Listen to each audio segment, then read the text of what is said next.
आज बात होंगी राजनीतिक दल, पॉलिटिकल पार्टीज। पॉलिटिकल पार्टीज किसी भी प्रजातंत्र के लिए, डेमोक्रेसी के लिए बहुत इम्पोर्टेंट होती हैं। आप लोगों ने कुछ नाम सुन रखे होंगे, कांग्रेस, भारतीय जनता पार्टी, समाजवादी पार्टी और बहुत सारा। ये सब आप परिचित हैं इन नामों से। ये भारत के राजनीतिक दल या पॉलिटिकल पार्टीज़ हैं। ये पॉलिटिकल पार्टीज़ बहुत इम्पोर्टेंट हैं डेमोक्रेसी को समझने के लिए, क्योंकि political parties are the basis of representative democracy. हम जानते हैं कि इंडिया में रिप्रेजेंटेटिव डेमोक्रेसी है। रिप्रेजेंटेटिव डेमोक्रेसी में जनता अपने रिप्रेजेंटेटिव चुनकर भेजती है, और रिप्रेजेंटेटिव डेमोक्रेसी में पॉलिटिकल पार्टीज़ की महत्वपूर्ण भूमिका होती है। पॉलिटिकल पार्टीज़ का नाम आते ही दिमाग में कुछ प्रश्न आते हैं, जैसे कि why do we need political parties. Political parties की हमें आवश्यकता क्यों है। फिर दिमाग में आता है पॉलिटिकल पार्टीज़ हैं क्या, व्हाट आर पॉलिटिकल पार्टीज़। चलिए थोड़ा सा देखते हैं। Political parties are easily one of the most visible institution in a democracy.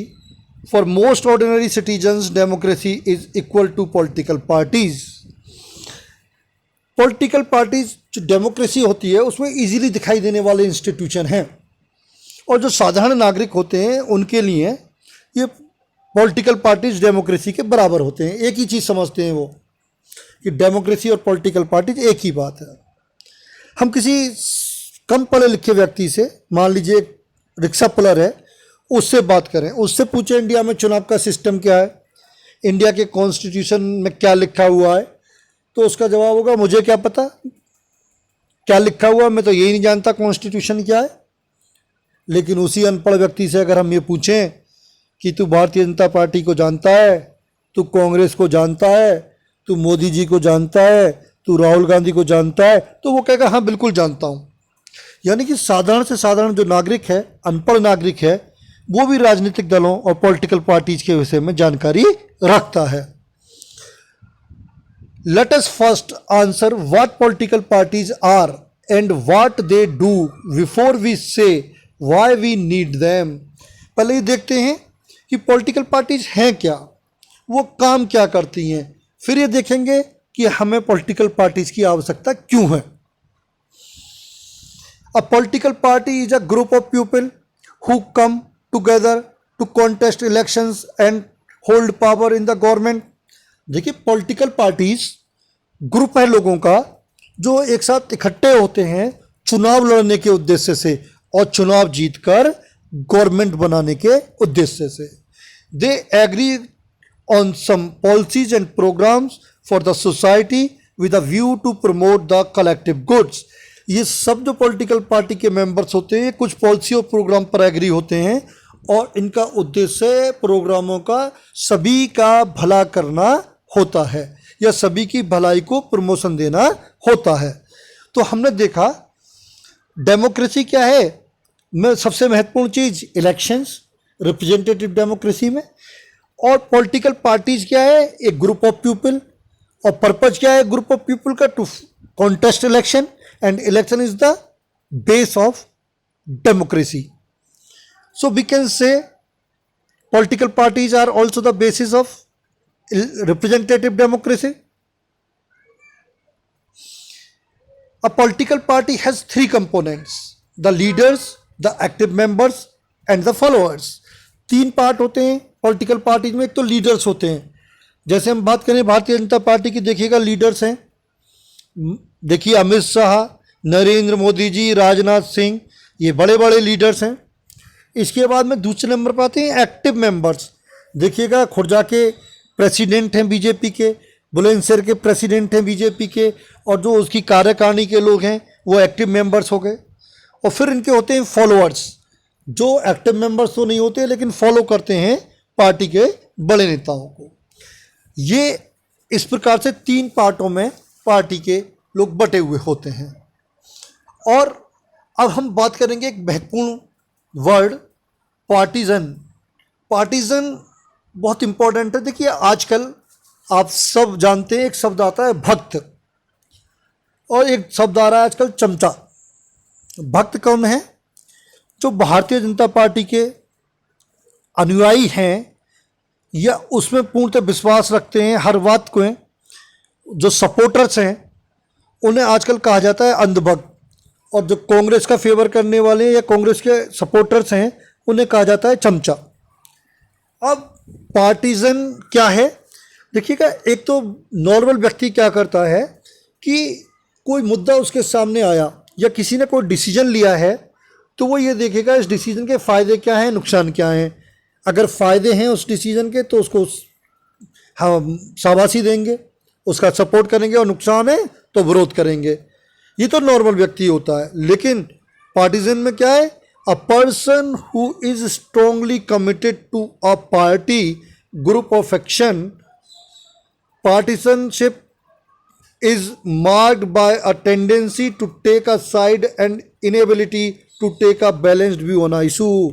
इसमें क्या होता है, एक व्यक्ति पूरी तरीके से कमिटेड होता है एक पार्टी के लिए, ग्रुप के लिए, और इसमें व्यक्ति की टेंडेंसी होती है वो एक साइड, एक तरफ का पक्ष लेता है, और उसमें ये योग्यता न हो सकती कि वो सही और गलत की पहचान कर ले।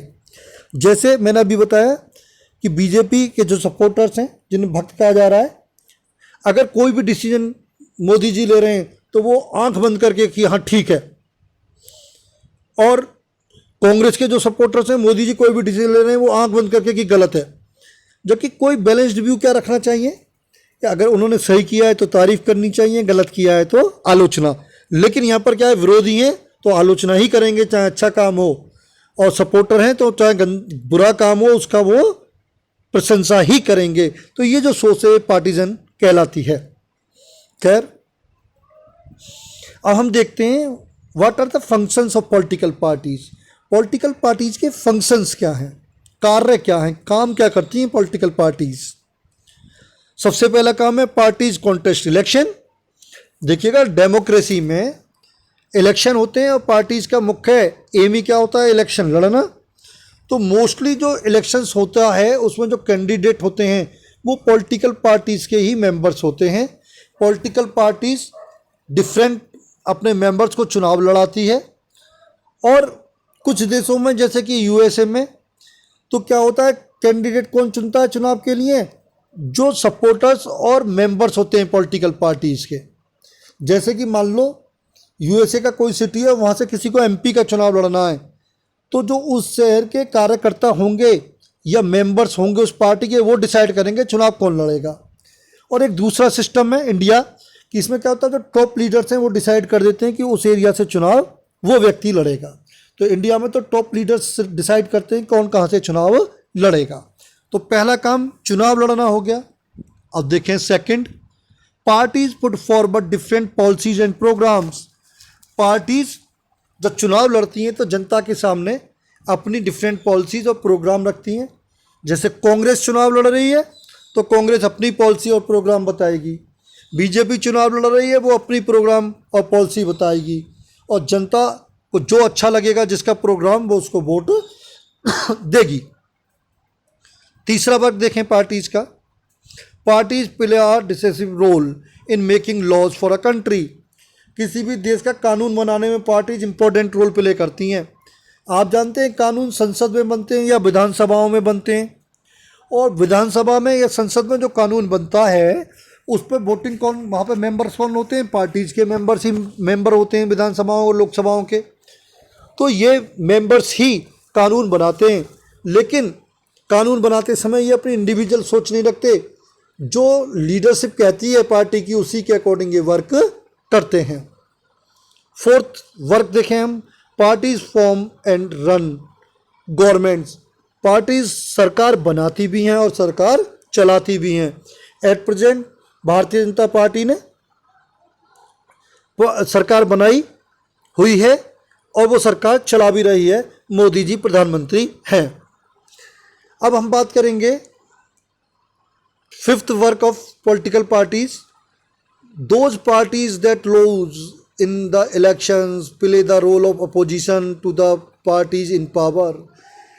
देखिए, जो पार्टी चुनाव हार भी जाती है, जिसे बहुमत नहीं मिलता, वो अपोजिशन का रोल प्ले करती है, और ये डेमोक्रेसी के लिए बहुत इंपॉर्टेंट है रोल ऑफ अपोजिशन। गवर्नमेंट जो गलतियां करती है, उन गलतियों को जनता तक पहुंचाती है कौन? अपोजिशन पार्टी, और कंट्रोल करती है गलत कार्यों के सरकार के।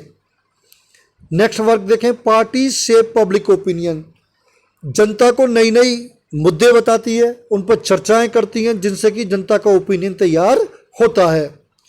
Parties provide people access to government machinery and welfare schemes. देखिएगा, जो पॉलिटिकल पार्टीज के मेंबर्स होते हैं लोकल लेवल पे, जब जनता की कोई दिक्कत होती है वो वहाँ तक जाते हैं, और जो नेता होते हैं वो सरकारी अधिकारियों से बात करते हैं उनके बिहाफ पर जाकर, और जो गवर्नमेंट की वेलफेयर स्कीम्स होती हैं वो भी जनता तक पॉलिटिकल पार्टीज के मेंबर्स ही प्रचार करते हैं। रूलिंग पार्टी किसको कहते हैं? जिसकी सरकार है, और जो अपोजिशन में है उसे अपोजिशन पार्टी कहते हैं। अब देखते हैं नेसेसिटी। देखिए, हमने देखा एक काम करती है, 7 वर्क करती हैं पॉलिटिकल पार्टी। अब क्वेश्चन क्या था कि हमें पॉलिटिकल पार्टीज की आवश्यकता क्यों है? सीधा सा आंसर है, उपरोक्त कार्यों को करने के लिए हमें पॉलिटिकल पार्टीज की आवश्यकता है। This list of function is a sense answers the questions asked above. We need political parties because they perform all these functions. What we still need to ask, why modern democracies cannot exist without political party?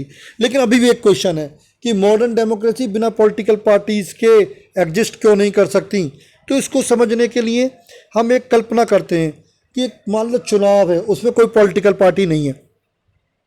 अब जो व्यक्ति खुर्जा से चुनाव लड़ेगा वो policy Khurja के लिए बनाएगा, खुर्जा के लिए प्रोग्राम बनाएगा। जो आदमी अलीगढ़ से चुनाव लड़ेगा वो अलीगढ़ की बात करेगा। पूरे देश के लिए प्रोग्राम पॉलिसी कोई नहीं बनाएगा, क्योंकि सब इंडिविजुअल लड़ रहे हैं। और चुनाव हो भी गया तो चुनाव जीतने के बाद में सरकार के लिए मेजॉरिटी चाहिए। जब पॉलिटिकल पार्टीज के मेंबर चुनाव जीतते हैं तो वो अपना नेता चुन लेते हैं। अब जब सब इंडिविजुअल चुनाव जीत के जाएंगे तो हर कोई प्रधानमंत्री बनने की कोशिश करेगा, हर कोई अपनी सरकार बनाएगा। मान लो सरकार बन भी जाए सबकी मिलकर, तो क्या होगा? अगर कोई सरकार ने बात नहीं मानी तो अगले ही दिन दूसरा एमएलए एमपी कहेगा मैं तो आपका साथ छोड़ रहा हूं, नहीं मेरी बात मानो। तो इनस्टेबिलिटी गवर्नमेंट में आएगी। स्टेबल गवर्नमेंट के लिए पॉलिटिकल पार्टीज बहुत ज़रूरी हैं। पॉलिटिकल पार्टीज के माध्यम से ही आधुनिक डेमोक्रेसीज में, आधुनिक रिप्रेजेंटेटिव डेमोक्रेसी में सरकार बनती है। अब देखेंगे, क्वेश्चन ये आता है कि कितनी पॉलिटिकल पार्टीज होनी चाहिए, how many parties should be have. खैर, इस क्वेश्चन का आंसर की बाद में बात करेंगे। पहले बात करें, इंडिया में 750 से ज़्यादा पार्टीज हैं। और देखिए, जो पार्टी है, पार्टी के तीन सिस्टम है, 1 पार्टी सिस्टम, 2 पार्टी सिस्टम और multi party system. 1 party system में पूरे देश में एक ही पार्टी ऐसी होती है जिसकी सरकार बन सकती है, जैसे कि चीन में। लेकिन जब एक ही पार्टी है तो चुनाव किस बात का, यानी डेमोक्रेसी है ही नहीं। ये जो 1 पार्टी सिस्टम है ये अनडेमोक्रेटिक है, तो इसे तो छोड़ दीजिए, ये तो कभी अच्छा हो ही नहीं सकता। अब बात करते हैं 2 पार्टी सिस्टम या बाय पार्टी सिस्टम की। इसमें क्या होता है, एक देश में 2 ही पॉलिटिकल पार्टी ऐसी होती हैं जिनकी सरकार बन सकती है, और जैसे कि यूके में है, यूएसए में है। और तीसरा है मल्टी पार्टी सिस्टम, जैसे इंडिया में 2 से भी ज़्यादा पार्टियां हैं, 3-4 मैंने बताया 750 के करीब हैं, और सभी चुनाव लड़ती हैं। तो ये मल्टी पार्टी सिस्टम है। देखिएगा, 1 पार्टी सिस्टम तो अच्छा है ही नहीं, लेकिन 2 पार्टी और मल्टी पार्टी सिस्टम अपने अकॉर्डिंग जहाँ पर जैसा है सिस्टम वो ठीक है। क्योंकि मल्टी पार्टी सिस्टम या जो बाई पार्टी सिस्टम है वो कोई देश चुनता नहीं है, बल्कि इवॉल्व होता है लंबे समय में। लेकिन दोनों में ही कमियां भी हैं अपनी अपनी। देखिए, 2 पार्टी सिस्टम, इंडिया जैसे बड़े देश में 2 पार्टी सिस्टम हो जाए, इतने ज़्यादा समुदाय हैं, इतनी ज़्यादा जातियां हैं, तो सभी समुदाय और जातियों को अपना रिप्रेजेंटेटिव 2 पार्टियों से ही नहीं मिल सकता, ज़्यादा पार्टियों की ज़रूरत है। और मल्टी पार्टी सिस्टम में भी कमी है। मल्टी पार्टी सिस्टम में क्या कमी है इसको समझते हैं हम एक एग्जाम्पल से। देखिए, मान लीजिए खुर्जा है एक, यहाँ पर चुनाव हो रहा है और यहाँ टोटल वोटर हैं 1000। मल्टी पार्टी सिस्टम है तो 4 जने चुनाव लड़ रहे हैं, mister A, mister B, mister C and mister D. Polling हुआ, वोटिंग हुआ। वोटिंग में मिस्टर ए को 200 वोट मिला, मिस्टर बी को 250 वोट मिला, मिस्टर सी को भी 250 वोट मिला और मिस्टर डी को मिला 300 vote. Who wins the election? Mister D. लेकिन यहां आप देखिएगा 700 people don't like mister D. वो नहीं पसंद करते मिस्टर डी को, वो हराना चाहते हैं मिस्टर डी को। और 300 लोगों ने केवल फेवर में वोट दिया है तो भी मिस्टर डी जीत गए। यानी कि 700 लोग हराना चाहते थे और 300 लोग जिताना, और फिर भी चुनाव जीत गए। जबकि बाय पार्टी सिस्टम में ऐसा संभव नहीं है। बाय पार्टी में चुनाव वही जीतेगा जिसे 500 से ज़्यादा वोट मिलेंगी। ठीक है ना? तो लेकिन इंडिया जैसे बड़े देश के लिए मल्टी पार्टी सिस्टम जरूरी है।